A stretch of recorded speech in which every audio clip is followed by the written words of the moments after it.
Listo. Nick, si quieres darle enviar en directo y ponchas a Vivi que pues que va a dar la bienvenida.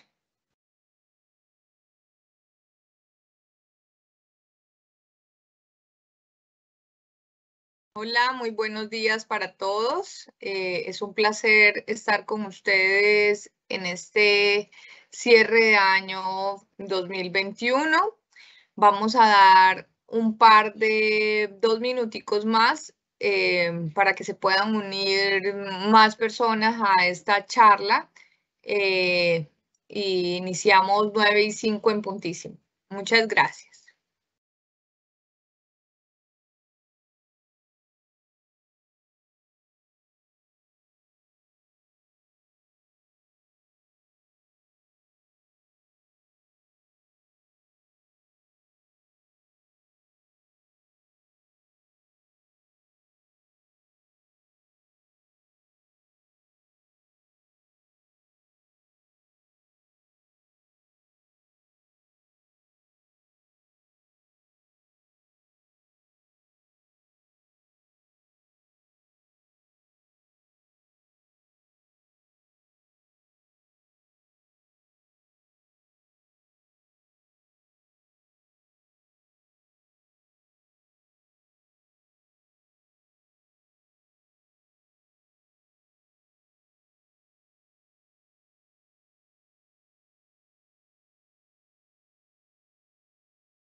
Vivi, te pongo en vivo ya. Ya. Muy buenos días para todos. Muchas gracias por participar. Bienvenidos a esta charla donde detallaremos algunos aspectos claves para un cierre fiscal exitoso. La idea de hoy es que les traeremos los principales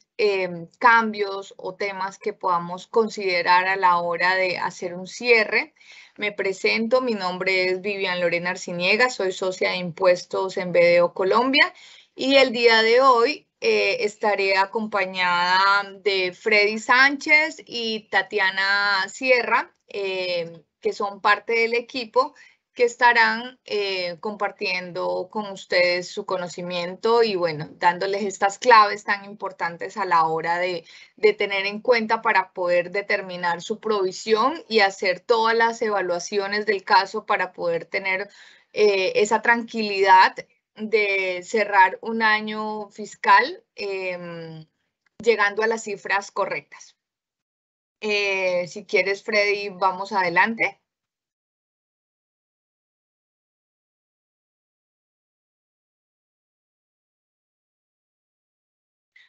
Primero que todo, y yo sé que muchos de los que están hoy conectados con nosotros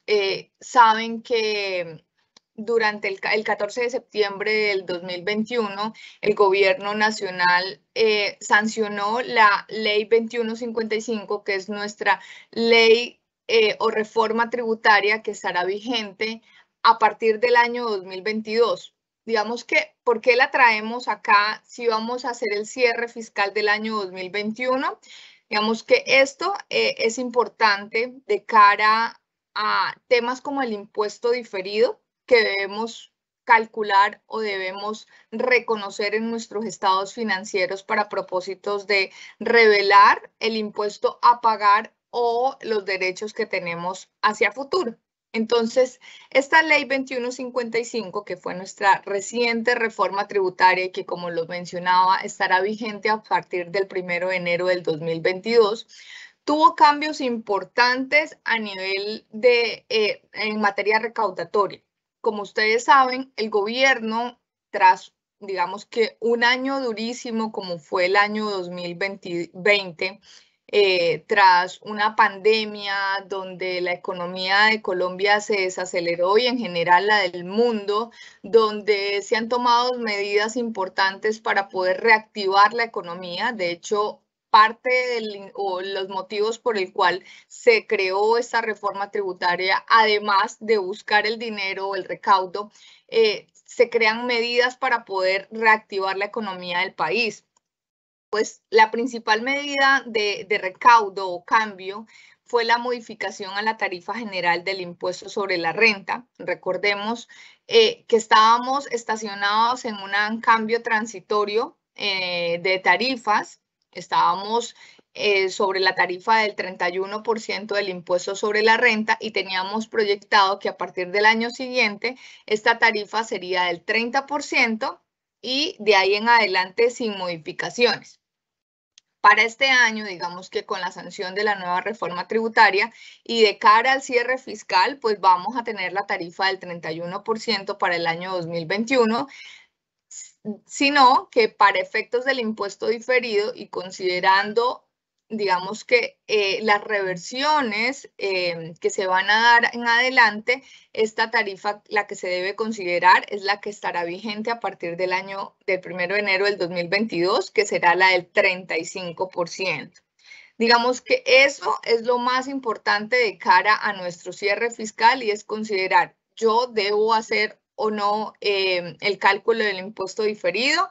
tengo las proyecciones, voy a tener utilidades suficientes para poder reversar o no, digamos que esas partidas temporales pasivas o activas que tengamos en nuestra comparación entre el libro fiscal y las cifras NIF y digamos que de cara al impuesto diferido, entonces debemos considerar esta nueva tarifa. Esta reforma tributaria también trajo otras modificaciones que se dan únicamente para las instituciones financieras y es que continúan con una sobretasa de 3 puntos desde el año 22 hasta el año 2025. Recordemos que ellos ya traen una sobretasa y esta fue, digamos que se va a continuar hasta el año 2025 y solo es aplicable para las instituciones financieras que tengan una renta líquida superior a 120.000 VTs. Entonces, en ese sentido, digamos que esas instituciones financieras, en la medida en que tengan proyecciones y que su renta líquida supere las 120.000 VTs, pues van a considerar, para efectos del impuesto diferido, una tarifa del 38%. Estas tarifas, tanto para las empresas no pertenecientes a la entidad de instituciones financieras como para instituciones financieras, se deben considerar para el impuesto diferido, se deben considerar para efectos de que, digamos que en adelante, la distribución de dividendos y digamos que a partir del 1 de enero, tratándose de pagos al exterior por conceptos de administración y dirección, recordemos que esa tarifa se mueve en relación a la tarifa del impuesto sobre la renta. Digamos que eso, digamos que en materia o de cambios tarifarios. Hubo otro cambio importante que también deberemos considerar de cara a nuestro impuesto diferido y es este descuento por industria y comercio, que ha sido siempre muy debatido porque no sabemos, bueno, la DIAN digamos que no ha sido claro en frente a su posición de cuál es el valor o el concepto de que yo debo tomar como descuento tributario, si el valor pagado, si el devengo, si me aceptan el devengo, pero lo pago antes de la presentación de la declaración del impuesto de industria y comercio. Creo que el año pasado finalmente llegaron a la conclusión en el último concepto que aceptan el impuesto industrial que sea pagado antes de la presentación de la declaración del impuesto sobre la renta. Es decir, vamos en línea tanto la deducción como el descuento. Para esto, recordemos que la anterior reforma nos había creado un parágrafo al artículo 115 del Estatuto Tributario en donde nos indicaba que este descuento a partir del año 2022 ya pasaría del 50% a un 100%. Esto este parágrafo fue derogado con la ley 2155, por ende vamos a continuar con un descuento tributario del 50% en materia de industria y comercio, pagos por industria y comercio. Ahí recordemos que eso también depende, digamos que la posición de descuento o de deducción depende de la posición financiera en la que esté la compañía y en lo que lo beneficie. Ahí es optativo para el contribuyente determinar si me voy por descuento en la medida en que yo tenga renta líquida o me voy por deducción en la medida en que yo tenga una pérdida, esté en una posición de pérdida fiscal. Digamos que en materia de recaudo hubieron otras modificaciones, pues digamos que para empresas dentro del beneficio de economía naranja, recordemos que estas empresas tenían una renta exenta que iban por 7 años, esta renta exenta fue modificada y se la redujeron a 5, y al régimen simple, digamos que ampliaron la base. Recordemos que cuando se hizo la comisión conformaron la comisión de expertos y estas presentaron al gobierno un estudio. Parte de ese estudio o de las recomendaciones que daba la comisión de expertos era que se estableciera una tarifa gradual para los contribuyentes dependiendo de su renta líquida. Esto no fue recibido por el gobierno, digamos que se consideró en algún borrador de la ley 2155, pero finalmente el incremento de la tarifa fue para todo, esta recomendación no fue aceptada. El gobierno señala que para poder, digamos que ser un poco equitativos para las empresas pequeñas y medianas empresas,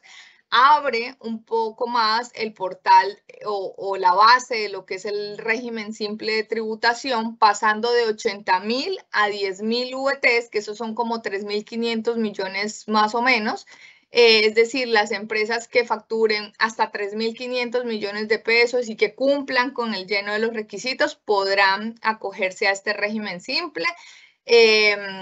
Ellos, pues, estas empresas tienen unas tarifas diferenciales dependiendo de su actividad y obviamente esto también impactará de cara a su impuesto diferido. Y para el próximo año, digamos que estas empresas que quisieran acogerse a este beneficio ya no tienen hasta el 30 de enero, sino que tienen hasta el 28 de febrero o el último día hábil de febrero. Digamos que estos fueron los cambios importantes que traemos de la reforma tributaria, que en materia de recaudo, digamos que cambiaron y que impactan de una u otra manera nuestro cierre fiscal. Hubieron otros cambios sustanciales en materia de control fiscal que también debemos considerar, digamos que no de cara al cierre fiscal, pero sí, digamos que para tener presente de cara a las deducciones, costos y gastos, y es que, bueno, la DIAN, digamos que podrá inscribir de oficio en el RUT a cualquier persona natural que sea sujeto de obligaciones tributarias y, digamos que identifique a través del todo el intercambio de información que hoy tienen. Recordemos que la DIAN hoy tiene información vía factura electrónica, vía documento soporte, bueno, que a partir de enero del 2022 será transmitido electrónicamente, que va a tener información vía reporte de información exógena. Entonces, la DIAN va a captar toda esta información y si ellos identifican que hay una persona que no está inscrita al RUT y que por la información recibida deba estar inscrita y deba cumplir con las obligaciones tributarias, pues ellos lo van a inscribir de oficio. Aquí, digamos que lo importante es de cara a los pagos que se hagan a personas naturales, es siempre verificar que esa persona esté inscrita en el RUT antes de proceder a hacer cualquier transacción con las personas naturales. También digamos que implementó un intercambio automático de información. Ya creo que hay un borrador de lo que será la resolución para efectos de determinar cuál será la metodología para poder ellos recibir esta información. Esto también lo hacen de cara a las entidades financieras para obtener información de personas extranjeras, por ejemplo, que tengan inversiones en Colombia y que no estén cumpliendo con declaraciones. Y de personas naturales que tengan patrimonios o activos que no hayan declarado o presentado en su declaración del impuesto sobre la renta. También tenemos cambios de cara a los beneficiarios finales. Recordemos que hasta el año, para lo de la exógena del año 2020, este formato fue eliminado. En el 2020 no tuvimos que reportar los beneficiarios finales, pero para el 2021, digamos que, y con la ley 2155 se modifica el concepto de beneficiario final, se amplía, ¿sí? Y se crea un anexo al RUT donde van a estar inscritos los beneficiarios finales de cada una de las empresas. Esto, digamos que en materia de control, hubieron otras medidas importantes de cara al artículo de métodos de facturación. Este artículo aún no está reglamentado, pero se espera poder tener el reglamento en los próximos días. Mientras tanto, vamos a seguir dándole, digamos, tratamiento o cumpliendo las reglas de ese artículo 616. Y en general, digamos que estos fueron los cambios importantes que debemos considerar de cara al cierre, digamos que teniendo en cuenta lo que fueron las modificaciones de la reforma tributaria. Ya entrando en materia, y aquí voy a dar, ser muy ligera porque pues esto ya lo conocemos, para darle paso a Freddy y entrar ya en materia de ingresos, costos, gastos, patrimonios y demás, que seguramente serán lo que debemos revisar a la hora de depurar nuestra provisión de renta. Tener presente que, como les había mencionado, para el año 2021 estamos en una tarifa del impuesto sobre la renta del 31% para las empresas que pertenezcan al régimen ordinario, ¿cierto? Esta tarifa va a estar vigente hasta el 31 de diciembre de este año. A partir del año 2022, la tarifa vigente será del 35%. La tarifa para efectos del impuesto sobre las ganancias ocasionales sigue siendo la del 10%. Y digamos que a partir del año 2021, pues el sistema alternativo, el de renta presuntiva, no se elimina, pero pasa a una tarifa cero. Frente a todos estos temas que les había mencionado del impuesto diferido, recordemos que el gobierno sacó un decreto reglamentario, que es el decreto 1311, y esto de cara al impacto que tuvieron las compañías de cara al impuesto diferido y en modificar la tarifa proyectada, que era la del 30 ahora al 35%, y lo que le permite esta reglamentación es que el cambio o el efecto solo por el cambio de la tarifa podía ser llevado, digamos que, al patrimonio de la compañía y no afectar los resultados del periodo. Entonces, con eso, digamos que el Consejo Técnico sacó recientemente un concepto aclaratorio y simplemente diciendo, porque había múltiples interpretaciones de que si eran las diferencias temporarias que yo traía hasta el año 2020, que si las del 21 no entraban dentro de esta posibilidad, pero ellos dijeron, tome todas las diferencias temporarias, multiplique por el 31, compare con el 35 y esa diferencia, si usted lo ve conveniente, llévelo a su patrimonio para efectos de no afectar los resultados del periodo. Esto en materia general y considerando los cambios que hubieron de cara a las tarifas del impuesto sobre la renta y bueno, para considerar para nuestro cierre. Aquí los dejo con Freddy Sánchez, que es nuestro Senior Manager y que abordará otros temas importantes para efectos de considerarlos para su provisión del impuesto sobre la renta. Gracias, Freddy. Adelante. Gracias, Vivian. Buenos días a todos. Como lo mencionaba Vivian, la idea es que empecemos a revisar tema a tema algunos tips o recomendaciones que debemos tener de cara al cierre del año 2021 para efectos del cálculo del impuesto corriente y del impuesto diferido y algunos requisitos o recomendaciones también para evitar cualquier riesgo fiscal de cara al año grabable 2021. En cuanto a la distribución de dividendos, aquí tenemos un ejemplo numérico de cuál es el efecto del cambio en la tarifa. Recordemos que cuando tenemos distribución de dividendos grabadas, es decir, que la sociedad operativa que generó la utilidad y que decreta esos dividendos a sus accionistas no paga impuestos sobre la renta. Esto puede suceder porque la renta líquida de la sociedad es menor que la utilidad comercial. Pueden ser temas de acelerar deducciones, beneficios como rentas exentas y otros temas que hagan que la renta líquida sea inferior a la utilidad comercial y por consiguiente parte de esa utilidad comercial que se distribuya es susceptible de entregarse a sus accionistas en calidad de gravadas y los accionistas deben soportar esa carga tributaria del impuesto sobre la renta corporativo antes de pagar el impuesto a los dividendos. Entonces aquí en este ejemplo numérico lo que queremos mostrar es que básicamente por efectos del incremento de la tarifa al 35%, todos los dividendos que tengamos nosotros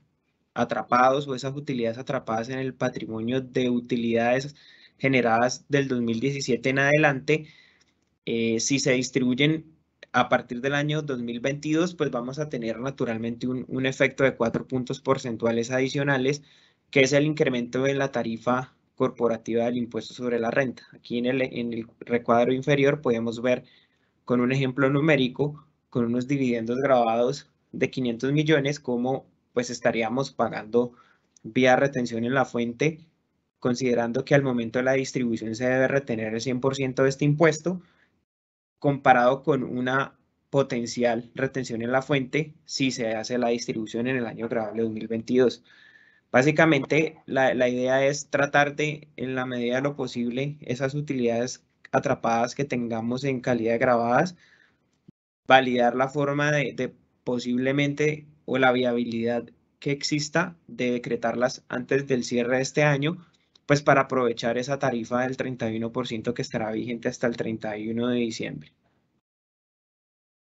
En cuanto al beneficio de auditoría, hay que recordar que el beneficio de auditoría viene vigente desde la anterior reforma, la ley 2010, que aplica cuando el incremento del impuesto sobre la renta sea en más de un 30%, nuestra firmeza de la declaración de renta será de 6 meses y si el incremento está entre el 20 y el 29%, tendrá una firmeza de 12 meses.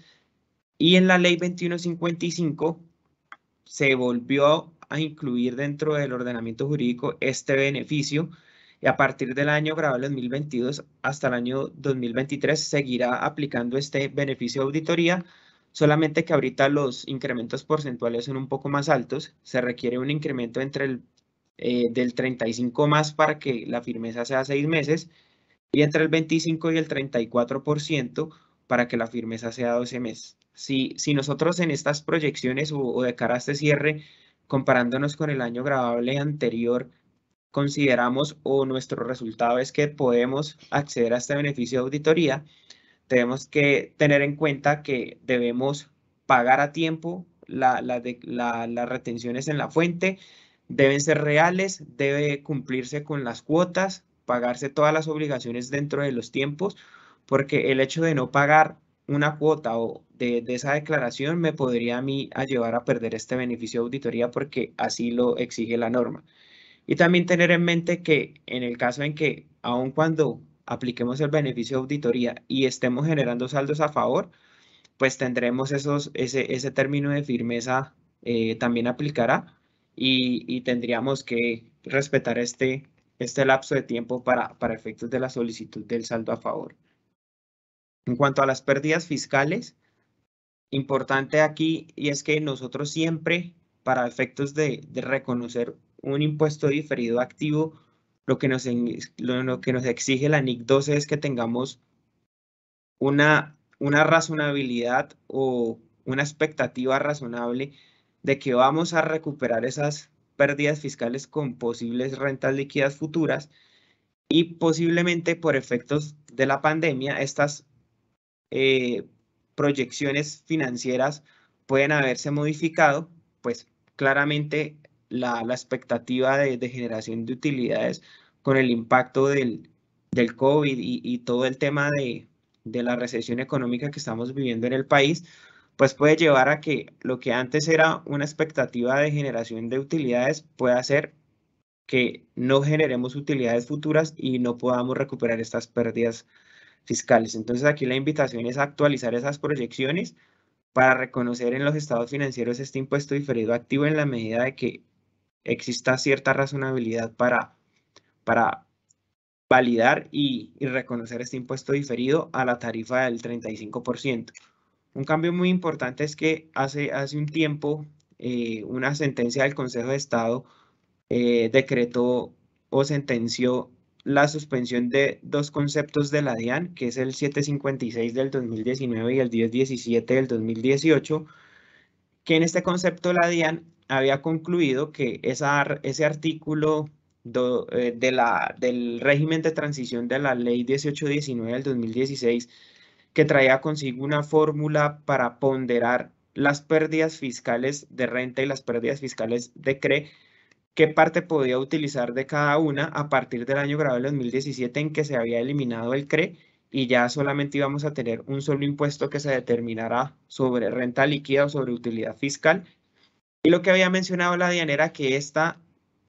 fórmula o este régimen de transición aplicaba no solo a los años en que estuvo vigente el CRE, que creo que fue del 2014 al 2016, solo 3 años, sino que las pérdidas fiscales generadas en 2013 hacia atrás, que estaban por utilizar o pendientes de amortizar al 31 de diciembre del 2016, también debían actualizarse con esta fórmula, la cual había sido una interpretación desafortunada, considerando que pues el espíritu o la intención de esta norma era ponderar esa pérdida de renta y esa pérdida de CRE para saber en esa combinación de pérdidas fiscales cuánto podría utilizar de una y de la otra a partir del año grabable 2017 en el impuesto sobre la renta, que iba a quedar como un único impuesto sobre renta líquida. Entonces, si eventualmente nosotros tenemos saldos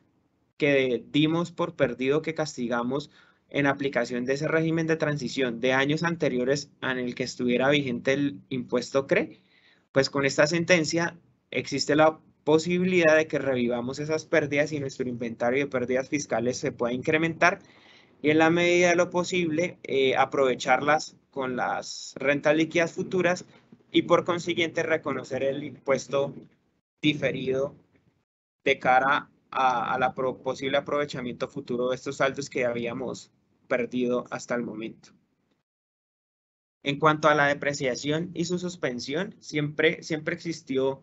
un cuestionamiento, una duda de cara a la suspensión de las operaciones de las compañías o el cierre de estos establecimientos de comercio, en el cual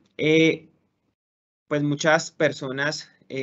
pensaban si era posible o no suspender la depreciación y cómo jugaba esta posible suspensión de depreciación de cara a la deducción en el impuesto sobre la renta. Básicamente, recordar que para efectos fiscales, siempre la depreciación a partir de los activos comprados de 2017 en adelante, siempre va a ser la alícuota que se establezca bajo la política contable y la técnica contable, siempre y cuando no supere esos límites fiscales establecidos en el artículo 137 y de acuerdo con el concepto del Consejo Técnico de la Contaduría Pública, la única forma en que yo puedo suspender la depreciación de un activo fijo es en la medida en que esa depreciación se esté calculando bajo un método en función del uso del activo. Entonces, un ejemplo claro es las unidades producidas o turnos adicionales o cualquier otro método de depreciación contable que estemos utilizando para depreciar el activo en función del uso. Solo en ese escenario, durante los meses o los días que haya estado suspendido el uso de ese activo, podría no reconocerse depreciación contable y por consiguiente, pues no existiría deducción fiscal, pues como lo mencioné hace un momento, siempre la depreciación fiscal será la determinada por la técnica contable y solamente revisaríamos el límite aplicable del artículo 137. Este tema de depreciaciones es muy importante tenerlo claro porque no solo tiene efecto en el impuesto corriente, sino que también esas depreciaciones acumuladas al 31 de diciembre para efectos contables y efectos fiscales serán una diferencia temporaria para el reconocimiento del impuesto diferido. En cuanto a la provisión de cartera y los castigos de cartera, muchas compañías han realizado cambio en sus políticas, también precisamente por el nuevo contexto de crisis económica. Muchos clientes se han vuelto insolventes, otros han tenido problemas de flujo de caja. Digamos que todo este tipo de cosas pueden llevar a que la compañía haya realizado un cambio en su política de deterioro de cartera y de castigos de cartera. Si ese es el caso, no debemos perder de vista que para efectos fiscales el deterioro contable no tiene aceptación y necesariamente tenemos que hacer un cálculo fiscal para determinar el menor valor patrimonial de esa provisión o ese deterioro fiscal acumulado, que se deberá comparar con el contable para efectos de determinar la diferencia temporaria para efectos del impuesto diferido y para la determinación de la deducción o el gasto fiscal que se puede incluir en la determinación de la renta líquida y el impuesto corriente. Siempre tenemos que revisar la aplicación de los dos métodos que están aceptados fiscalmente, que es el individual y el general.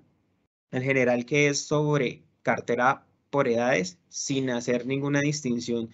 por cliente o por factura, con los porcentajes que son aplicables de acuerdo a cada de la cartera. Y el individual, que me exige a mí un trabajo dispendioso de identificar factura por factura hasta una deducción o una provisión anual de 33% hasta llegar pues al 100%. Recordar que también es posible combinar los métodos siempre y cuando exista un control riguroso que nos permita a nosotros no tomar más del 33% de deducción sobre una misma factura en un año y que eventualmente cualquier cambio o traslado de un método a otro pues se controle para identificar las posibles recuperaciones y eventualmente me pagan alguna de esas facturas que sometí a deterioro o a provisión fiscal de cartera para devolver como renta líquida por recuperaciones de deducciones esos gastos fiscales o esas deducciones por provisión fiscal de cartera. Recordar también que si tenemos vinculados económicos, estos no son susceptibles de incluirse dentro del cálculo fiscal de provisión de cartera y que estas carteras o estas cuentas por cobrar debieron haber generado impuestos sobre la renta. Si, por ejemplo, tenemos facturas que tengan algún tratamiento especial, no sé, un ingreso no constitutivo de renta, una renta exenta, pues sobre esta no se debería solicitar deducción, porque pues no se generó impuesto al momento de facturar o reconocer el ingreso, pues en ese sentido no debería generar deducción su deterioro o provisión fiscal. En cuanto a los castigos, los requisitos siempre han sido los mismos. Aquí nuestra invitación es que no perdamos de vista que debemos cumplir con estos requisitos para su procedencia en la declaración de renta. Y básicamente tenemos que alinear el descargo contable, es decir, la eliminación de la cuenta por cobrar, contra resultados o contra el deterioro contable si ya estaba deteriorada sin un 100% esa cartera. Y además de que se alinee en el momento en que se hace el descargo, debemos cumplir los requisitos y es que yo debo demostrar la insolvencia del deudor, debo demostrar que hice toda la gestión de cobro, que se hizo el abono en cuenta o el cargo directo de esa factura, que se haya dado en operaciones con justa causa de a título oneroso, que haya generado renta gravable para la compañía. Y básicamente esto se resume o se documenta en la práctica con actas de abogados, que son las personas que asesoran a las compañías en los cobros jurídicos y ellos son los que determinan mediante esas actas o documentos si la factura ya es incobrable y en ese sentido podemos proceder pues a solicitar la deducción cumpliendo estos requisitos. Otro cambio que hemos visto que ha afectado a muchas compañías por la baja rotación de los inventarios producto del COVID, de la desaceleración de la economía, incluso en hace 2 años, en el 2020, por los cierres de los establecimientos de comercio. También si nosotros estamos ante esta situación de un deterioro de inventarios, un reconocimiento de valor neto de realización que naturalmente me haya generado a mí un gasto importante en el estado financiero o tenga previsto alguna destrucción de unos inventarios, tengo que tener en cuenta que estas provisiones o estos movimientos de estos deterioros que voy acumulando contablemente como menor valor del inventario no tiene efecto fiscal, y solo en la medida en la cual yo pueda demostrar que en el momento en que use ese deterioro, es decir, que haga disposición final de esos inventarios, los destruya, los chatarrice, los recicle, solo en ese momento evaluaré si puedo incluir o no la deducción en la declaración de renta con objeto de esta baja de inventarios. Entonces, es muy importante hacer esta evaluación, uno, porque si no cumplo los requisitos y concluyo que no va a ser deducible ese deterioro que reconocí contablemente, porque al futuro cuando haga la destrucción no voy a cumplir con los requisitos, pues no debería calcular el impuesto diferido activo y pues no tendría derecho yo a solicitar la deducción en el año de la destrucción de ese inventario. ¿Cuáles son los caminos para recuperar los inventarios? Existen dos. Es que yo clasificar los activos como fácil destrucción o pérdida o no. Y si yo clasifico mis activos o mis inventarios como fácil destrucción o pérdida, simplemente hago una prueba ácida en la cual demuestre que la destrucción del año no supera el 3% del inventario inicial más las compras, y en ese sentido no tendría ningún inconveniente para incluir esa deducción de esos inventarios. Un ejemplo de inventarios de fácil destrucción o pérdida puede ser el vidrio, la sal. Existen varias doctrinas en las cuales menciona que un inventario de fácil destrucción o pérdida es aquel que por su naturaleza, el simple hecho de tenerlo almacenado o en una bodega o en un espacio físico donde se custodien los inventarios, se pueda perder y digamos que sea ajeno a la voluntad del contribuyente, por más de que lo custodie de buena manera, este tienda a deteriorarse, a perderse, a consumirse. Y si en ese sentido yo clasifico a mis inventarios como no de fácil destrucción o pérdida, yo debo demostrar una obsolescencia para poder destruir esos inventarios. Una obsolescencia demostrable debe ser acompañada de unas actas firmadas por los responsables de los inventarios, por el representante legal, y en esta medida podría soportar la deducción de esas bajas de esos inventarios. Una obsolescencia demostrada puede ser nuevas versiones de un software, por ejemplo, productos que en el mercado ya no se puedan vender porque existan versiones nuevas, máquinas que pueda tener cuya operatividad ya no sea funcional para los clientes, y pueden existir muchos ejemplos de obsolescencia y lo que se debe hacer es demostrarlo. Y existe un tercer camino y que no es ninguno de los dos, y es cuando puedo mostrar que existe caso fortuito o fuerza mayor, una catástrofe natural, un incendio, una inundación de las bodegas. En ese sentido, pues podría deducir las pérdidas de esos inventarios sin recurrir a la prueba hacia los inventarios de fácil destrucción o pérdida o las actas para demostrar la obsolescencia. En cuanto a los pagos al exterior, estos tienen un impacto muy importante, y es que naturalmente las compañías han venido disminuyendo sus rentas líquidas o incluso cambiando de situación de renta líquida a pérdida líquida. Y hay que recordar que todos los pagos al exterior que por norma no estén sujetos a retención en la fuente, es decir, los que no sean ingresos de fuente nacional, de acuerdo al artículo 24 del Estatuto Tributario, y por consiguiente, al no ser de fuente nacional, no estén sujetos al impuesto sobre la renta y no debamos hacer una retención en la fuente, como es el caso de gastos de viajes, honorarios en el exterior, alguna publicidad en el exterior. Entonces, gastos en el exterior se deberían limitar al 15% de la renta líquida. Entonces, posiblemente muchos de estos gastos podrían perderse por este cambio de escenario por efectos del COVID, y lo que valdría la pena analizar es hacer algo de planeación y tratar de consumir este tipo de gastos que se limitan en países en los cuales tengamos vigente un convenio de doble imposición con cláusula de no discriminación que me permita a mí no limitar ese tipo de gastos.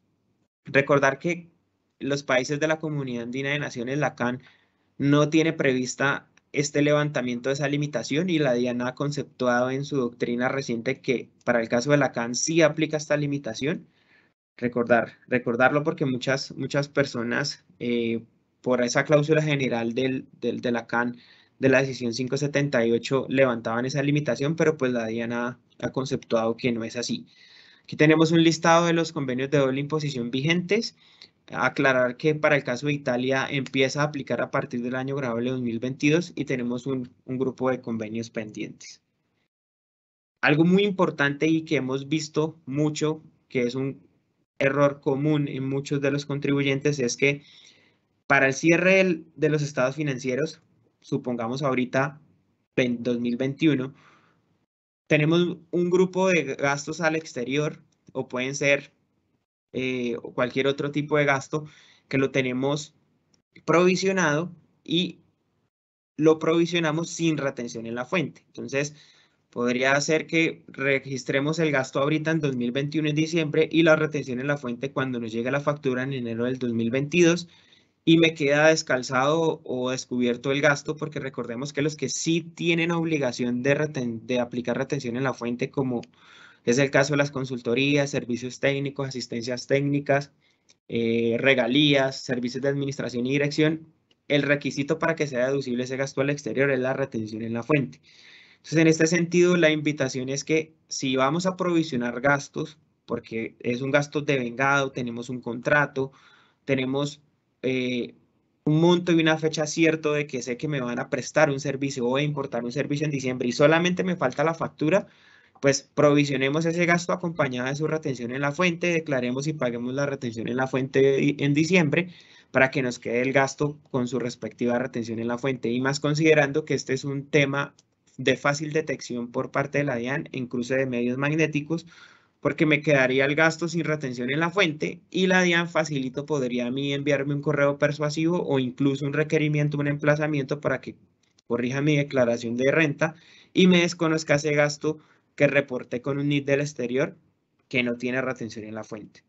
Algo que había mencionado Vivian al principio es que todos los servicios de administración y dirección, de acuerdo a la doctrina de la DIAN, que mencionaba que esa tarifa que el estatuto tributario había dejado estacionada en el 33%,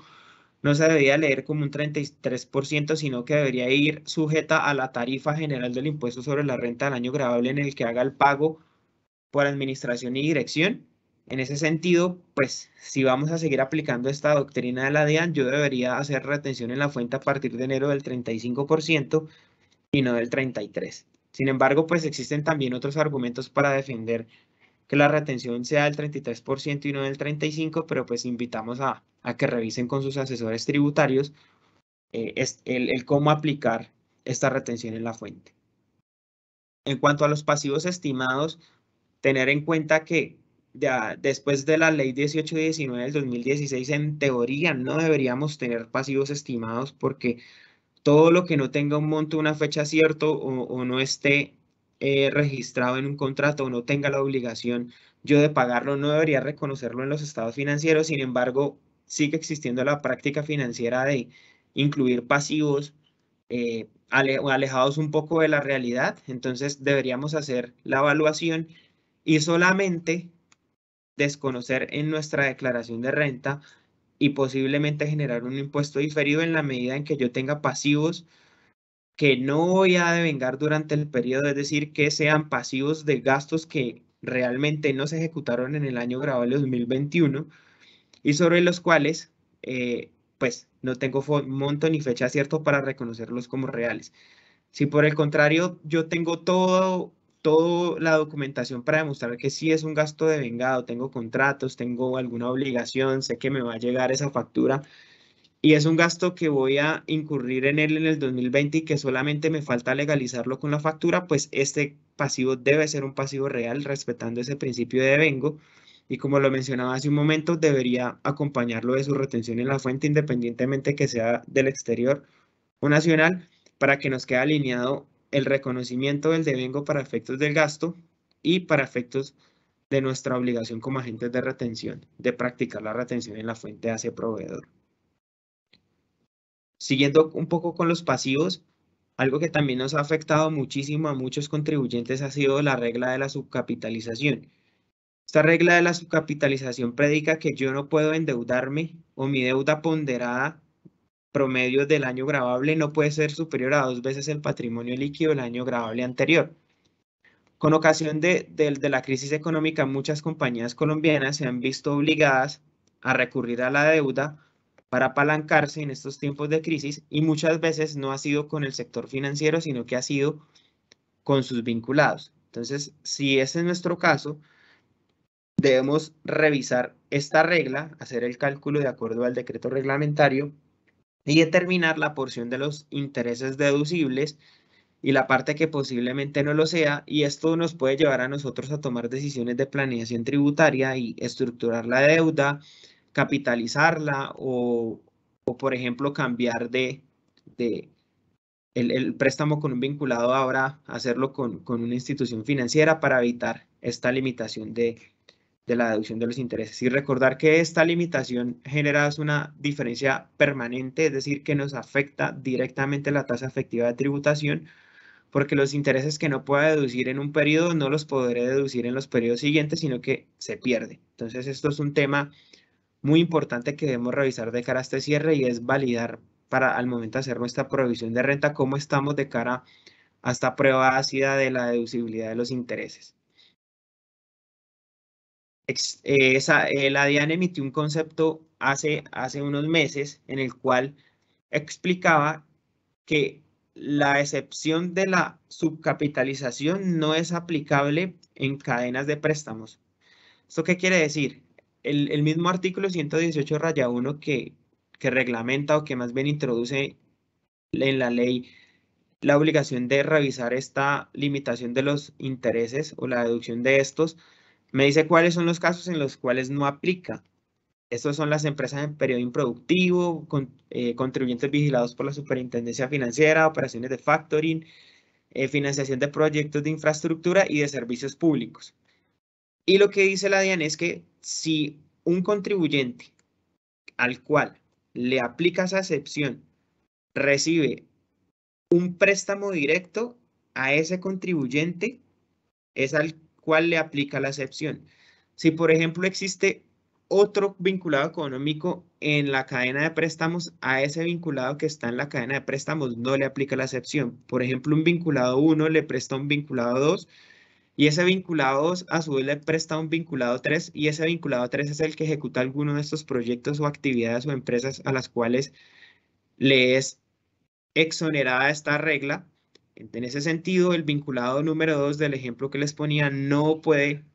aplicar a esta exención porque él no es el que directamente está ejecutando esta actividad, la cual tiene la exención de la regla de su capitalización. Entonces, en esta cadena de préstamos no aplica el levantamiento de esta regla. En cuanto a la facturación, es importante revisar para efectos de la deducibilidad de los pagos a personas naturales, incluso a personas jurídicas, porque existen casos de personas jurídicas que no han estado muy juiciosos con este tema de facturación electrónica, y es que nosotros siempre debemos tener como requisito indispensable de la deducibilidad un gasto, una factura electrónica. Los únicos casos en los cuales yo podría soportar una deducción o un impuesto descontable con algo que no sea una factura electrónica es documentos equivalentes que está en el decreto 358 y la resolución 042 del 2020, en ese listado de documentos equivalentes. Y si no tengo ni un documento equivalente ni una factura, debería ser únicamente en los casos que el proveedor no esté obligado a facturar, como es el caso de personas naturales o residentes en el exterior. Y en ese caso, pues yo debería soportar esto con un documento soporte. Entonces, siempre asegurarnos que todo nuestro universo de gastos estén soportados con alguno de estos tres documentos. Existe un cambio en el sistema de facturación electrónica importantísimo en la reciente reforma que no nos va a aplicar ahorita para este cierre, pero es importante no perderlo de vista, y es que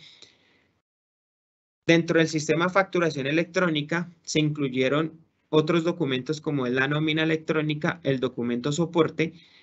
y la norma dice cualquier otro documento electrónico que la DIAN reglamente entrará en el sistema de facturación electrónica. ¿Esto qué quiere decir? Esto quiere decir que todos estos documentos que les acabo de mencionar tendrán el mismo régimen sancionatorio de las facturas. Entonces, por ejemplo, para exagerar o siendo un poco caóticos, podríamos imaginarnos que por no emitir una factura, un documento de nómina electrónica o no emitir un documento de soporte electrónico, la DIAN podría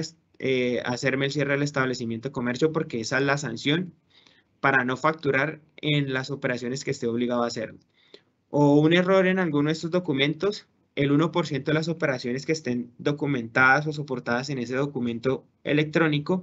pues sería la sanción por cometer algún error en la nómina electrónica o en el documento soporte. Y en este sentido, nuestra recomendación es ponernos las pilas con la revisión de este sistema de facturación, acercarnos a nuestros proveedores de facturación electrónica e implementar todo este tema de nómina electrónica y documento de soporte electrónico para no tener inconvenientes. Porque como le mencionaba, el régimen sancionatorio es bastante oneroso para la facturación y será el mismo para estos documentos. También existía un desarrollo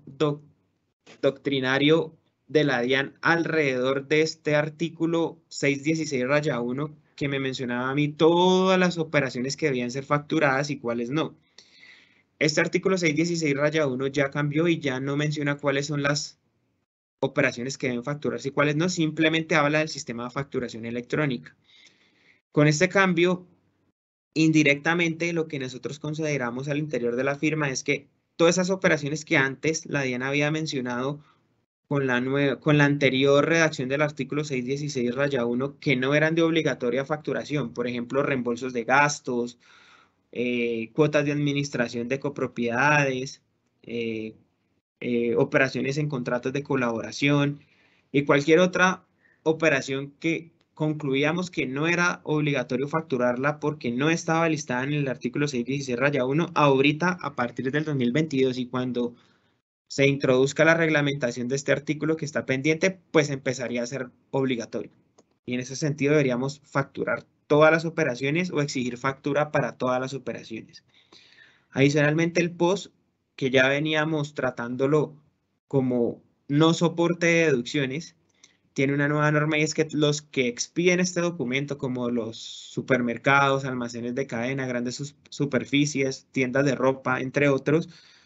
cualquier venta que supere 5 VTs debe ser expedida mediante factura electrónica y no por documento POS, así el adquiriente no exija esa factura electrónica. Entonces, vienen cambios muy importantes para los cuales debemos irnos preparando para que lo tengamos en cuenta y también considerar que con este cambio los porcentajes máximos de soporte sin factura electrónica ya no aplican y todo debería estar soportado. También hay unos cambios puntuales respecto al Radian, que es el sistema de intercambio de facturas como título de valor para endosarse, venderse, cederse, hacer operaciones de factoring y demás, que deberíamos también empezar a revisar si vamos a empezar a comerciar esas facturas o esos títulos valores. Un cambio importante o una doctrina importante de la DIAN es que recientemente emitió un concepto en el cual menciona que todas las muestras o consumos propios deben ser facturados. Y en este caso lo que ha dicho la DIAN es que debe facturarse mediante el sistema de facturación electrónica con validación previa,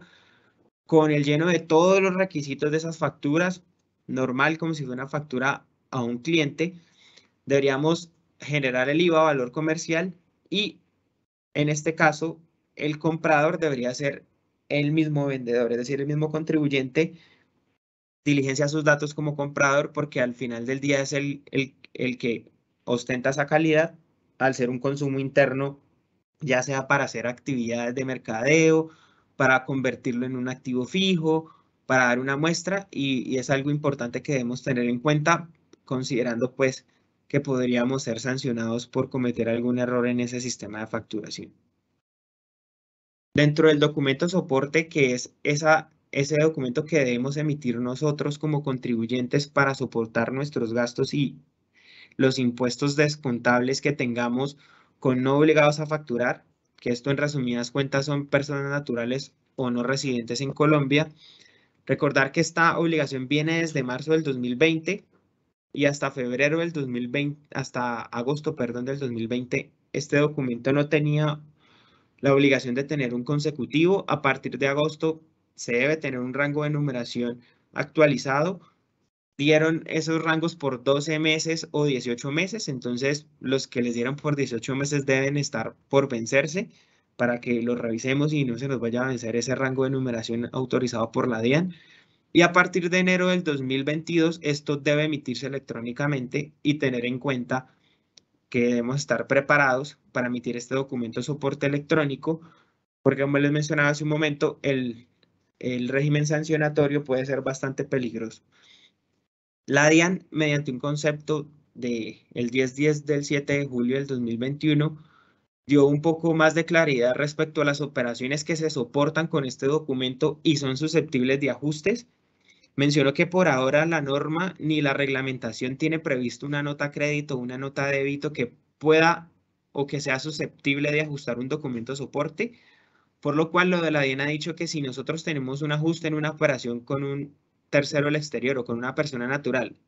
en la cual inicialmente expedimos el documento soporte, no es necesario ajustar el documento soporte, simplemente debemos documentar el cambio en la operación, en la cuenta de cobro, en el contrato o cualquier otro documento que yo pueda demostrar que la cifra real del gasto o del impuesto descontable no sea la que figure en el documento soporte inicial, sino que sea diferente. Solamente es documentarla, pero como tal el documento soporte no es susceptible de modificaciones. Entonces, es una aclaración importante. Los pagos en efectivo, que seguimos con la limitación de los pagos en efectivo para el año 2021 es el 40% de lo pagado, es decir, todo el flujo de caja que haya existido durante el periodo independientemente de la forma del pago, máximo el 40% o el 35% del total de las deducciones de la declaración de renta. El menor de esas dos cifras será el límite de los pagos en efectivo, siempre que cada pago individual no supere 100 VTs. Si nosotros superamos ese límite individual de cada pago o ese límite general de los pagos realizados en efectivo, pues lo que supere ese límite debería tratarse como no deducible en la declaración de renta y obviamente en la provisión que debemos calcular para los estados financieros.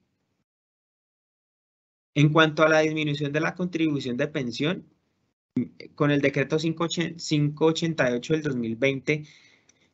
se redujo el aporte a pensión del 16 al 3% durante 2 meses, pero recordemos que este decreto quedó declarado inexequible y los efectos de esa inexequibilidad lo que dijo fue que teníamos unos plazos para pagar esos puntos que dejamos de cotizar de los empleados y que esos aportes serían deducibles solo hasta el momento del pago. Es decir, en el año en el que efectivamente se realizara el pago. Aquí nos alejamos un poco de la norma porque el artículo 115-1 menciona que son deducibles los devengados en el periodo siempre que se paguen antes de la presentación de la declaración de renta y muy seguramente si nosotros alcanzamos a provisionar o a registrar contablemente esos 13 puntos que habíamos dejado de pagar al cierre del año grabable 2020, pero no lo pagamos dentro del año grabable 2020, tuvimos que haber rechazado ese gasto el año pasado en la declaración de renta y debemos ahorita en la provisión de renta del 2021 incluir esa deducción extra contable para no perderla. Entonces, esa es la recomendación que tenemos para este caso y es realizar el seguimiento de esos aportes, verificar en qué año se provisionó, si se provisionó el año anterior, si debemos hacer un ajuste fiscal extra contable para no perder esa deducibilidad, pero siempre tiene que ir alineado al año grabable del pago. En cuanto al descuento de los activos fijos reales productivos, el cual viene desde la anterior reforma, que me permite a mí tomar el descuento en el impuesto sobre la renta del IVA en los activos que se puedan considerar como activos fijos reales productivos. Y aquí el cambio importante más allá de la reglamentación, de la definición que está en el decreto 1089 es que la DIAN, en un concepto que emitió hace poco, el 1130 del 2021, interpretó de forma, en mi opinión, muy desafortunada la aplicación de la limitación de los descuentos tributarios para este descuento. ¿Qué dice la DIAN? La DIAN dice palabras más, palabras menos, y es que el descuento de IVA debe solicitarse en un solo año gravable. Es decir, si yo tengo una compra de activos fijos reales productivos que me generó un descuento de 100 pesos, es decir, su IVA es de 100 pesos y yo lo registré como una cuenta por cobrar porque lo pretendía utilizar como descuento tributario en la declaración de renta, yo debo verificar aplicando el límite de los descuentos si puedo utilizar los 100 pesos o no en ese año gravable. Si el límite no me da para utilizar los 100 pesos completos, debo esperar y guardar ese descuento hasta otro año gravable en el cual pueda utilizar el descuento completo. Es decir, que no se permite fraccionar ese IVA en varios años gravables. La verdad, yo creo que todos veníamos aplicando ese descuento de forma fraccionada y lo que hacíamos era simplemente coger el saldo de ese IVA que teníamos pendiente de utilizar y utilizábamos lo que alcanzáramos en el periodo gravable, independientemente si fuera un año o 2 años atrás la compra y si ya había utilizado parte de un IVA de un activo en el año pasado y este año estaba utilizando otra parte. Entonces, también invitarlos a revisar ese concepto de la DIAN y cómo nos puede afectar lo que ya teníamos nosotros previsto utilizar como descuento tributario. Importante también tener en cuenta que el control de detalle sigue siendo una obligación para los contribuyentes del impuesto sobre la renta y es tener detallado, valga la redundancia, todas las diferencias de reconocimiento y medición entre las NIF y las normas tributarias y recordar que el Consejo Técnico de la Contaduría Pública nos dio varias alternativas. Una es tener un libro fiscal parametrizado transaccionalmente, es decir, tener un sistema multilibros en nuestro ERP contable, uno que tenga las transacciones contables normales y otro fiscal en donde, por ejemplo, solo se reconozca la diferencia en cambio realizada, que tengamos, no se afecte con deterioros, con ajustes a valor razonable y todos esos temas de reconocimiento posterior o medición posterior, perdón, contables que no tienen efecto fiscal sino hasta su realización. La otra alternativa que tenemos es registrar esas diferencias en cuentas de orden. Y una última es tener un anexo extracontable en Excel en el cual tengamos el seguimiento de esas diferencias y podamos nosotros, mediante ese Excel u otro aplicativo por fuera del ERP contable, para soportar el detalle de esas diferencias de reconocimiento y medición. Otro tema muy importante que tenemos que tener en cuenta de cara al cierre es que debemos volver a hacer la evaluación de la IFRIC 23 para efectos de la presentación y revelación de los estados financieros. Y básicamente esta IFRIC 23 lo que nos exige a nosotros es tener nuestra peor pesadilla e imaginarnos que la DIAN tiene a disposición toda la información de nuestra declaración de renta, nos va a revisar todos y cada uno de nuestros tratamientos tributarios y si nosotros consideramos que la autoridad fiscal realizando esa auditoría en esas condiciones no me va a aceptar algún tratamiento tributario que yo estoy implementando en mi provisión del impuesto sobre la renta, debería yo afectar ese cálculo del impuesto corriente sobre la renta y el impuesto diferido, materializando, cuantificando esa posible sanción e intereses de mora, producto de que la DIAN me desconozca ese tratamiento tributario incierto. Y debemos evaluarlo bajo dos métodos, que es la cantidad más probable y es básicamente cuál sería la glosa, si puedo identificar la glosa puntualmente, someterla a la evaluación de este IFRIC 23 y si no tengo una glosa exacta y el tema no es como tan binario o negro o blanco, sino que puede que sí, puede que no y yo puedo ponderar esos tratamientos tributarios combinados y decir, bueno, de este tratamiento creo que el riesgo es un 30%, que me desconozcan un 30% la deducción, de este otro un 20% y hacer una ponderación y de esta forma hacer la estimación de cuánto podría ser esa menor deducción, la sanción y los intereses. Entonces recordar también que debemos hacer esta evaluación, más allá de que no tengamos posiciones inciertas, pues debemos documentarlas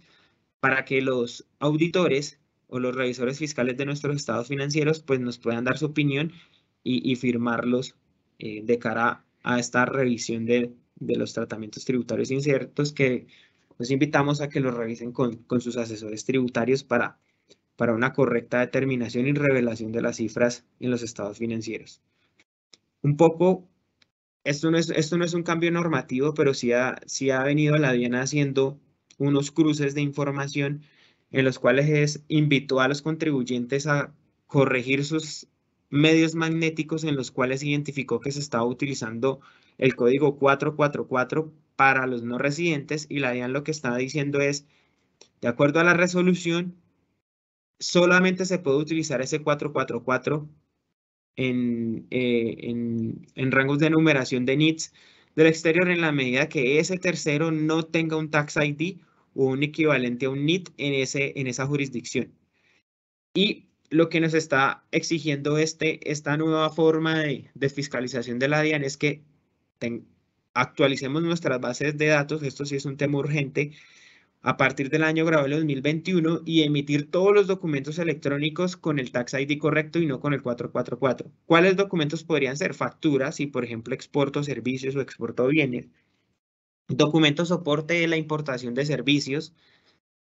También deberíamos tener el Tax ID correcto y más ahorita que eso va a viajar a la DIAN, el documento de soporte electrónico. Y eventualmente, no sé, una nómina que pueda tener yo con un extranjero y que no lo haya grabado en la base de datos con su Tax ID o con su cédula extranjería o el NID, sino que lo haya grabado con un 444. Entonces está la invitación que les hacemos a revisar esas bases de datos, corregirlas para evitar que podamos tener riesgos o inconvenientes sancionatorios de cara a los medios magnéticos por este tema. Y si definitivamente revisando, eso es para efectos de los años siguientes, para efectos del año grabable 2020, si recibimos esta invitación, pues aquí sería revisar y cuantificar el riesgo, validar si vale la pena corregir y pagar la sanción. Si tenemos otros ajustes que hacer, validar de una vez y hacer un solo ajuste para tener una sola sanción y validar cómo aplicar la reducción de la sanción de la cual va a hablar Tatiana en un momento. Otro curso importante que no está acá en la presentación que queremos también recomendarlo que lo hagan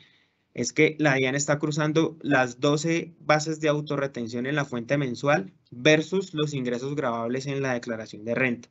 Entonces, de cara al cierre, vale la pena que hagamos un control y conciliemos cuáles van a ser nuestros ingresos de nuestra provisión de renta, ingresos fiscales, y los comparemos con las 12 declaraciones de retención en la fuente, las bases grabables de la autorretención especial, y no deberíamos tener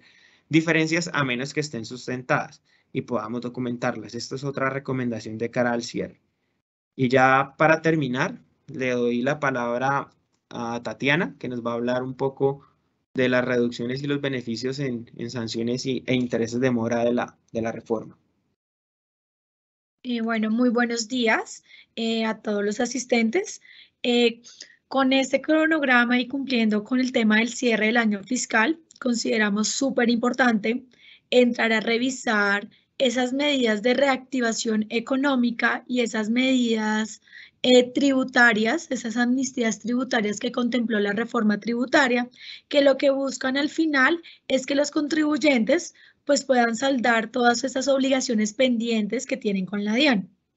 Dentro de las medidas de reactivación económica y de amnistías tributarias encontramos el artículo 45 de la Ley 2155. Este artículo es un artículo que trajo de forma transitoria una reducción de sanciones e intereses, y consideramos que es muy bueno que las compañías empiecen a mirar ahorita qué obligaciones tienen pendiente de pago o qué riesgos quieren cerrar dando aplicación a este artículo 45.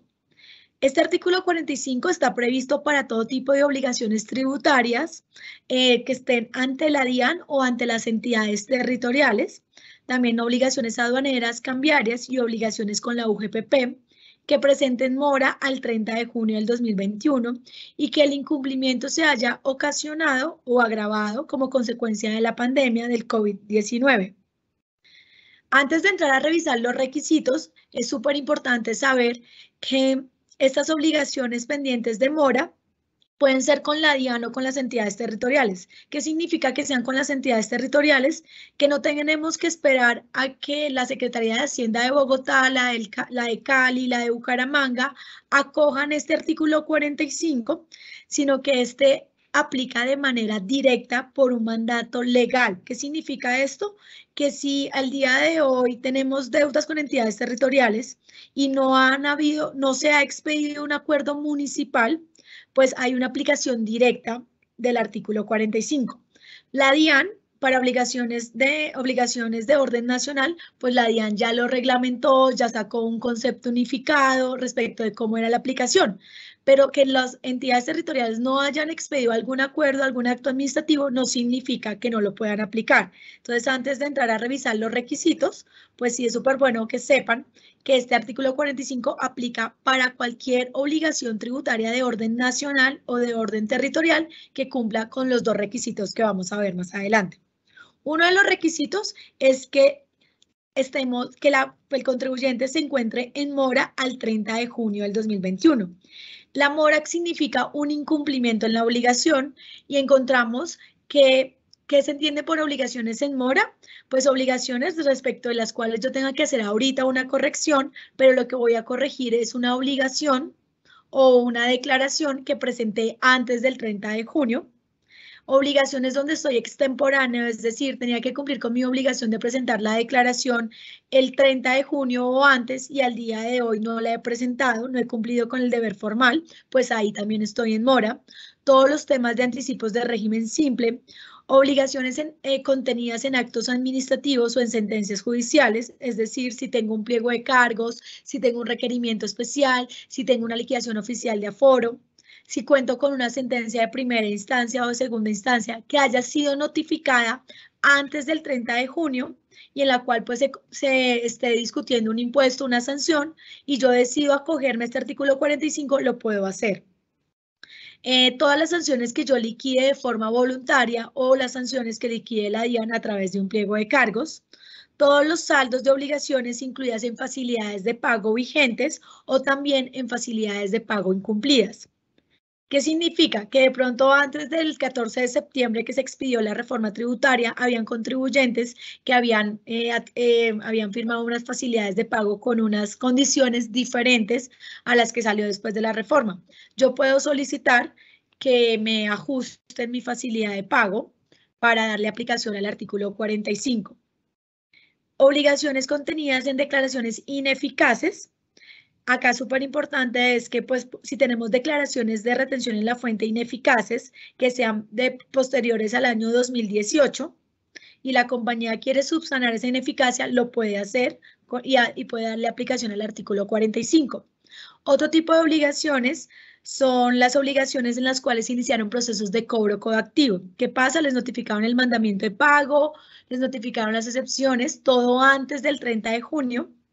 Y pues la compañía dice, yo ya voy a pagar, pues puede darle aplicación al artículo 45. Entonces, realmente, si vemos este artículo 45, pues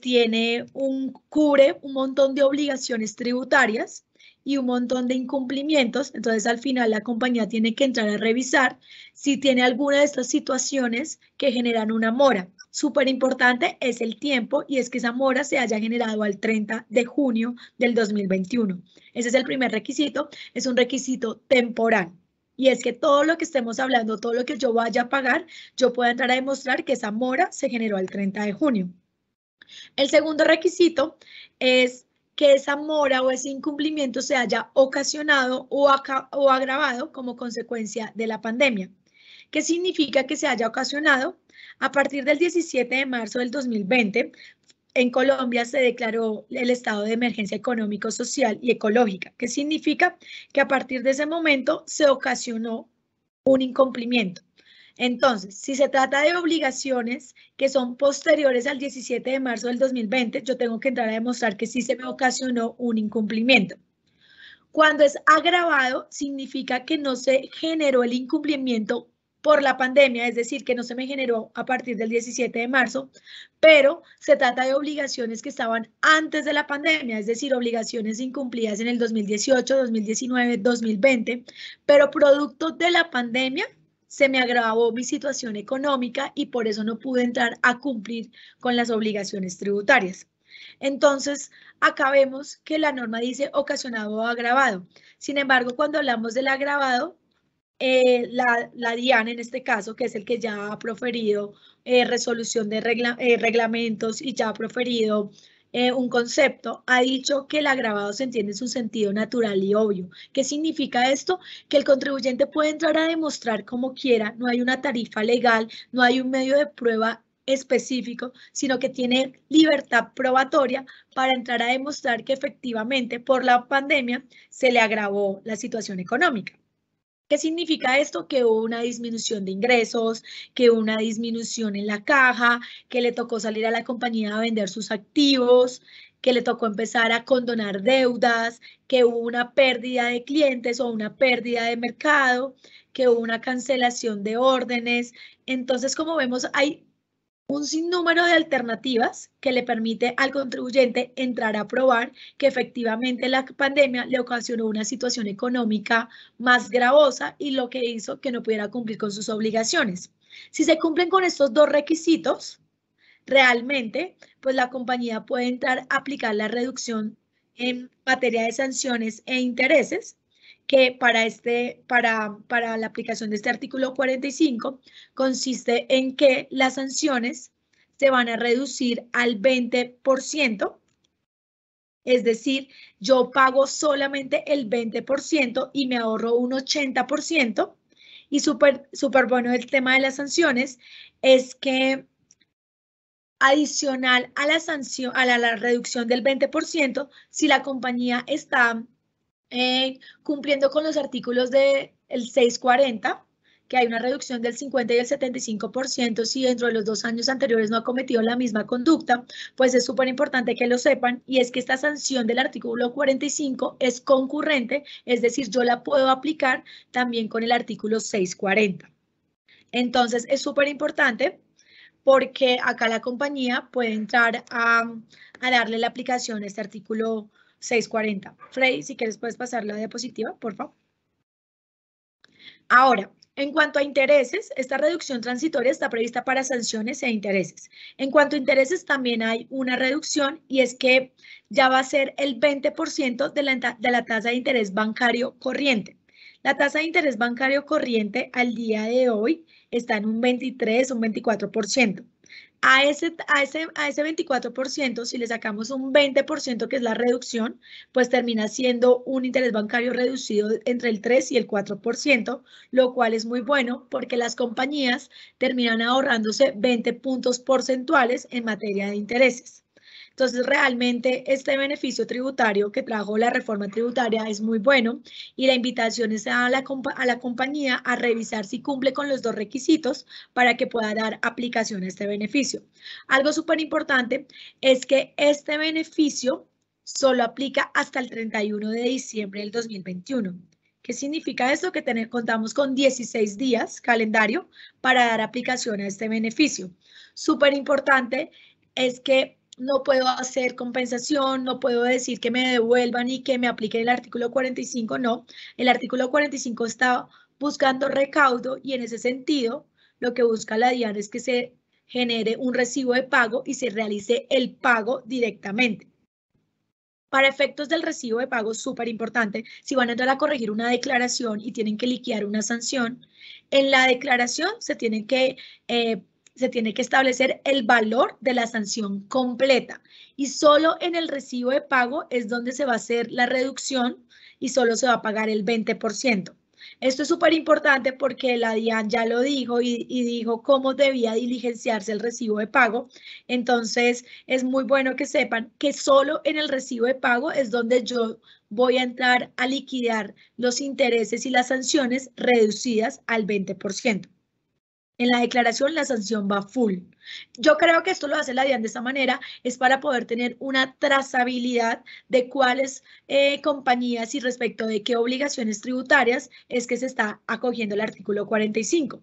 ¿Por qué? Porque la DIAN tiene una facultad de fiscalización. ¿Qué significa esto? Que si bien yo no tengo que ir a presentar un memorial, yo no tengo que ir a presentarle una solicitud a la DIAN para aplicar el artículo 45, la DIAN sí cuenta con unas facultades de fiscalización, y después de que la compañía haga el pago y se acoja al beneficio del artículo 45, pues la DIAN sí puede entrar a solicitarle a la compañía que le demuestre que esos dos requisitos sí se cumplieron. Lo puede hacer de forma posterior, o sea, después del 31 de diciembre podemos encontrar requerimientos de información o solicitudes de información donde la DIAN esté solicitando información referente a la aplicación del artículo 45. Por eso es súper importante que las compañías cuando decidan acogerse establezcan un defense file o hagan una trazabilidad de esas obligaciones respecto a las cuales se acogieron, que guarden, no sé, documentos, certificados de revisoría fiscal,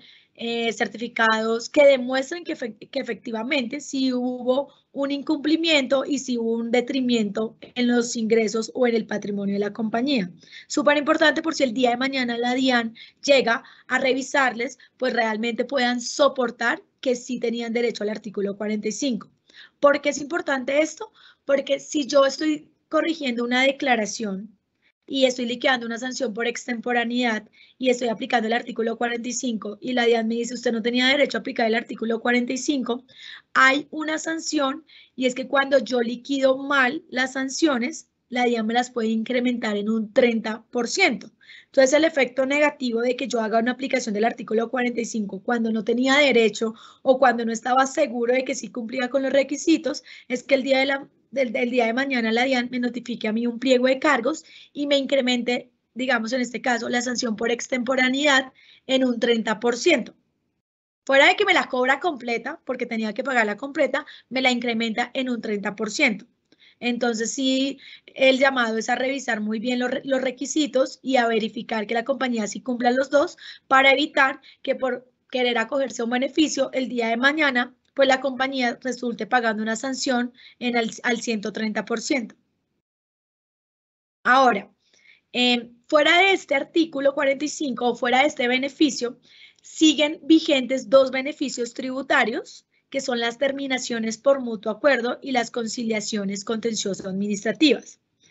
Estos dos beneficios tributarios están previstos para otro tipo de obligaciones en el sentido de que estamos en otro tipo de discusiones. Sin embargo, es bueno saberlo y es que no solo tenemos un beneficio tributario hasta el 31 de diciembre, sino que si existen compañías que no cumplieron con los requisitos del artículo 45 o no alcanzaron a acogerse al artículo 45, pues existen dos beneficios tributarios, que son la terminación por mutuo acuerdo y la conciliación, los cuales están vigentes hasta el 31 de marzo del 2022. Entonces tenemos 3 meses más para aplicar otro tipo de beneficios. La conciliación contenciosa administrativa es un beneficio que está dirigido únicamente a los procesos que se encuentren en sede judicial. Es decir, acá la compañía ya cuenta con un litigio tributario y ya lo está discutiendo en sede judicial. Entonces, lo que nos dice la DIAN para este caso es que si yo tengo un proceso en primera instancia en el que yo estoy discutiendo un proceso de determinación oficial, es decir, estoy discutiendo un mayor impuesto, estoy discutiendo unos costos o unos gastos que me rechazaron, y si yo ese proceso lo tengo en primera instancia, pues yo puedo ahorrarme el 80% de las sanciones y los intereses y solo pago el 20% de sanciones e intereses y debo pagar el 100% del impuesto. Entonces, realmente yo lo puedo hacer y es un beneficio muy parecido al de la reducción del artículo 45. Esto es para los casos en que yo esté en sentencias de primera instancia. Ahora, si estoy en sentencias de segunda instancia o estoy en un proceso donde ya me profirieron sentencia de primera instancia y estoy en una apelación, estoy ante una segunda instancia, pues también puedo tener un beneficio, pero acá ya no va a ser un ahorro del 80%, sino un ahorro del 70%. Entonces debo pagar el 30% de sanciones, el 30% de intereses y el 100% del impuesto. Si lo que estoy discutiendo no es un proceso donde estoy discutiendo un impuesto, sino estoy discutiendo es un proceso sancionatorio, sanción por no enviar información, sanción por devolución improcedente, pues en este tipo de sanciones, acá el ahorro es únicamente del 50%. Únicamente tengo un ahorro del 50%. Ahora, otra de las alternativas, esta de conciliación es solo para sede judicial. Tenemos otro beneficio, otra amnistía tributaria, que es la terminación por mutuo acuerdo, que está prevista en el artículo 47. La terminación por mutuo acuerdo, lo que establece o está dirigida es para procesos con la DIAN, en las cuales yo esté discutiendo en sede administrativa. ¿Qué significa que estoy discutiendo en sede administrativa? Que todavía no he llegado ante un tercero, ante un juez, sino que estoy discutiendo directamente con la DIAN. En este caso, yo también tengo unos ahorros y es dependiendo del acto administrativo que esté discutiendo. Estos actos administrativos también tienen la misma regla del artículo 45 y tienen que haber sido proferidos antes del 30 de junio del 2021. En la terminación por mutuo acuerdo es cuando, si yo estoy discutiendo un proceso de determinación oficial, me notificaron un requerimiento especial, una liquidación oficial de aforo o una resolución que resuelve un recurso de reconsideración y yo estoy en sede administrativa, pues puedo también tener un ahorro y es un ahorro del 80% en sanciones e intereses siempre y cuando pague el 100% del impuesto. Entonces también tenemos un ahorro muy llamativo. Si lo que estoy discutiendo son resoluciones que imponen sanciones, sanción por no declarar y la resolución que resuelve esta sanción por no declarar, pues tengo un ahorro del 70% en sanciones y en intereses. Ahora, si lo que ya tengo es un pliego de cargos o una resolución mediante la cual se me impone una sanción por devolución improcedente, por no enviar información, acá lo que voy a tener es un ahorro del 50%. Todo el tema de sanciones solo tiene un ahorro del 50%. Sin embargo, acá es súper importante y es que para yo poder acogerme a la terminación por mutuo acuerdo,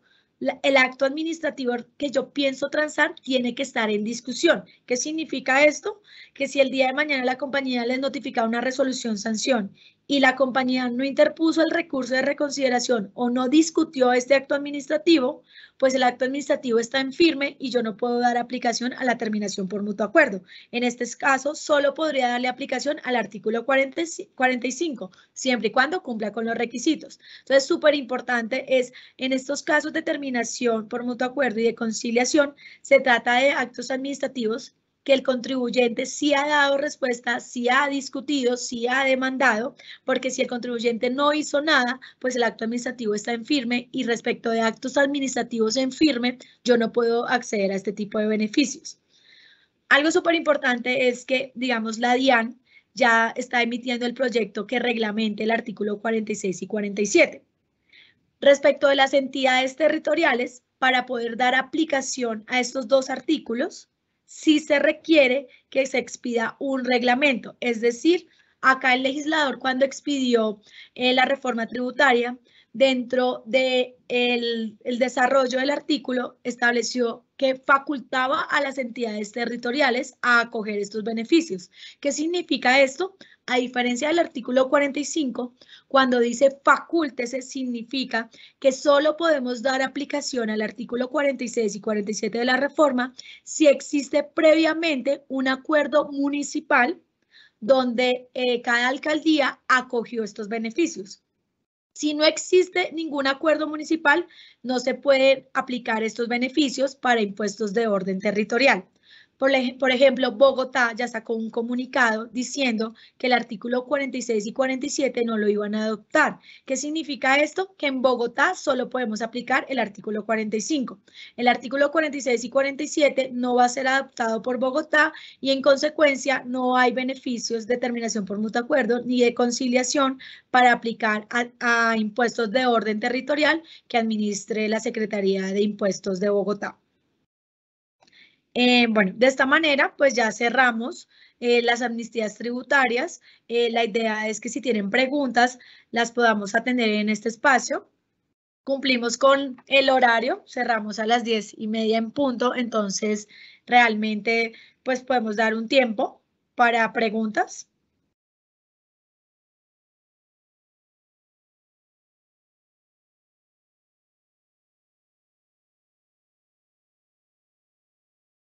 Muchas gracias, Tati. A todos, muchas gracias por su participación. Si tienen, como lo menciona Tatiana, pues si tienen alguna duda o inquietud, pueden dejárnosla en la casilla, en el buzón de preguntas. Yo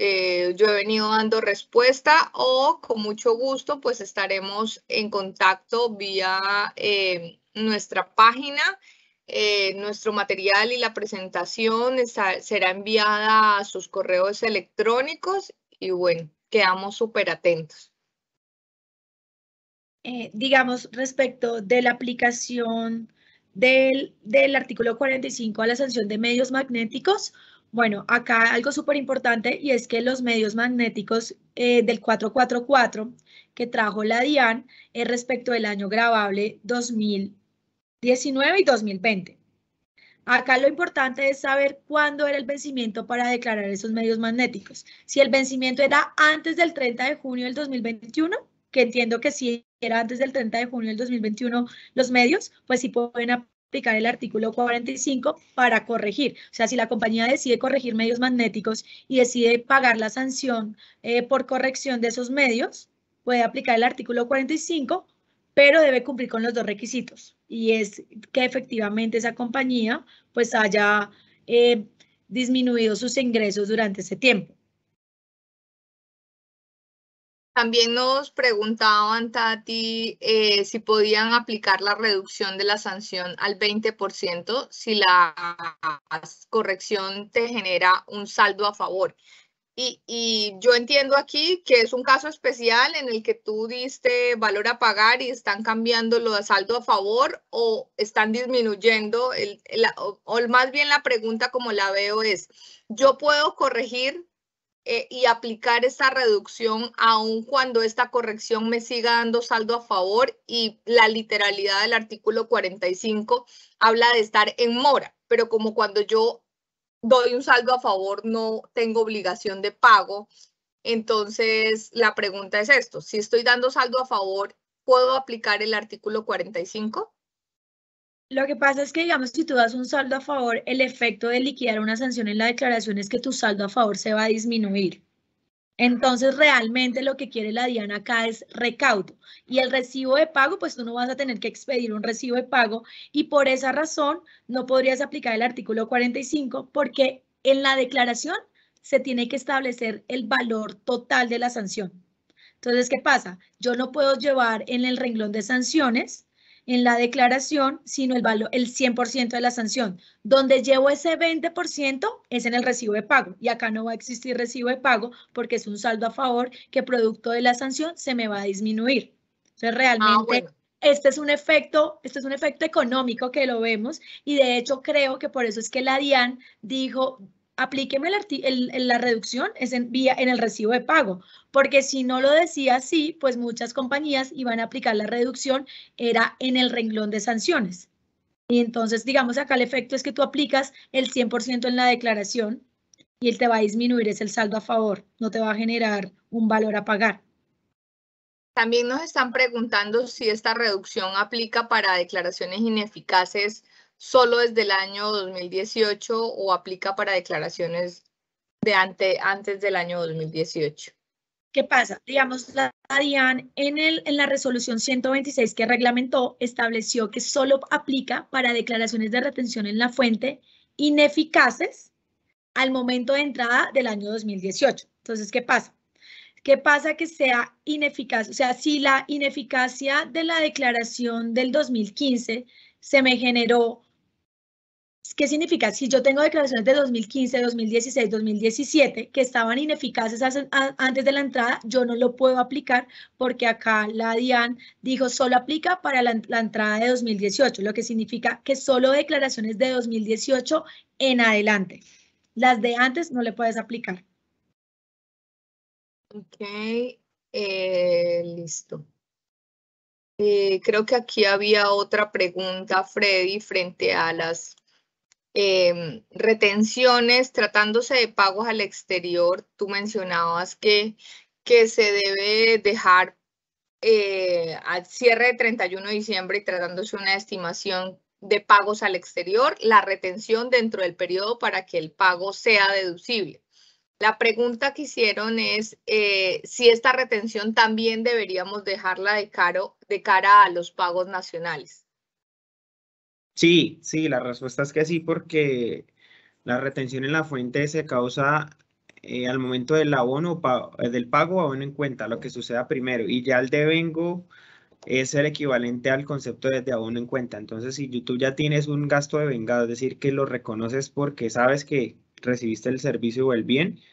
en tu obligación como agente retenedor debes practicar la retención. O sea, digamos ahí, no solo tenemos que tener en cuenta que el tema de las retenciones en la fuente para pagos al exterior, pues es el requisito para la deducibilidad, pero no solo eso se genera riesgo en no practicar una retención, se genera riesgos también porque si yo no practico una retención o no la practico en el momento que es, pues puedo tener riesgos sancionatorios por no cumplir con mi obligación de agente de retención en el momento en que debía hacerlo. Bueno, y una última pregunta que también hacen frente a las facturas POS, y es como el artículo que modificó el artículo 616 de la reforma aún no ha sido reglamentada. Nos preguntan si las facturas POS yo puedo seguirlas tomando como soporte para efectos de costos, gastos, deducciones e impuestos descontables. No, de hecho las facturas POS desde antes de esta ley 2155 ya no daban derecho a descontables. Entonces las facturas POS no pueden tratarse como soporte de deducibilidad. La única forma en que yo podría cubrir esas facturas POS es con el límite, que el límite aplicaba hasta antes de la entrada de vigencia de la 2155, que este año creo que es el 20%. Excluye uno todo lo que ya tenga soporte y deja solo lo que tiene POS o no tenga soporte y se limita. Esa sería la única forma de cubrir esos gastos. Ya a partir del 2022 ya no existe el límite, o sea, todo tiene que tener factura electrónica, documento equivalente electrónico o emitir el documento soporte. Ok, bueno, muchas gracias a todos por su participación. Esperamos haber contribuido con estos tips importantes para efectos de poder determinar de manera correcta su provisión del impuesto sobre la renta e impuesto diferido. Y bueno, tener esos aspectos como el tan anhelado cierre de año para efectos de poder cerrar procesos o trámites o deudas que se tengan con la administración, aprovechando esta amnistía que nos trajo la ley 2155. Muchas gracias a todos por su participación. Vamos a enviarles el material y a cada uno de sus correos. Muchas gracias. Feliz día para todos. Muchas gracias, feliz día. Hasta luego.